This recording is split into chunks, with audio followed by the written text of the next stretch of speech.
હું કોણ છું એ એવો પ્રશ્ન નથી જે તમે એકાંતમાં પોતાની જાતને પૂછો કે પછી દિવસના કામકાજ પૂરા કરીને તમે ખૂણામાં બેસો અને વિધિવત રીતે પૂછો, હું કોણ છું? હું આત્મા છું, ખુશ, અને પછી ઉઠીને ચાલ્યા જાઓ. આ શું છે? શું આ ખોજ કહેવાય જ્યાં જવાબ પહેલેથી જ નક્કી છે, તૈયાર છે, જાણીતો છે? ના, આ ખોજ નથી. તમે તમારી વર્તમાન ક્રિયાની ગુણવત્તા છો. તમે કોઈ સિદ્ધાંતો પર આધારિત ઓળખ નથી. કેટલાક પુસ્તક કહે કે તમે ખંડિત ચેતના છો અને તમે કહો હા, હું ખંડિત ચેતના છું.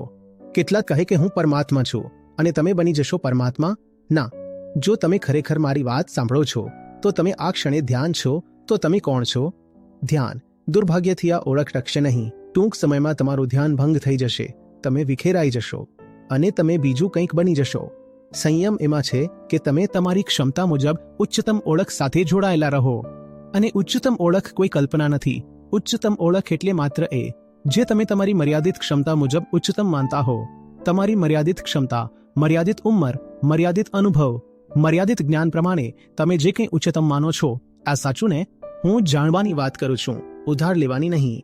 તમારા આંતરિક પ્રામાણિકપણાથી તમને ખબર હોય છે કે કંઈક ખૂબ મહત્વનું છે, ખરું ને? હવે તેને પકડી રાખો. એ જ હોવું જોઈએ કે તમે કોણ છો. એ જ હોવો જોઈએ હું કોણ છું નો સાચો જવાબ.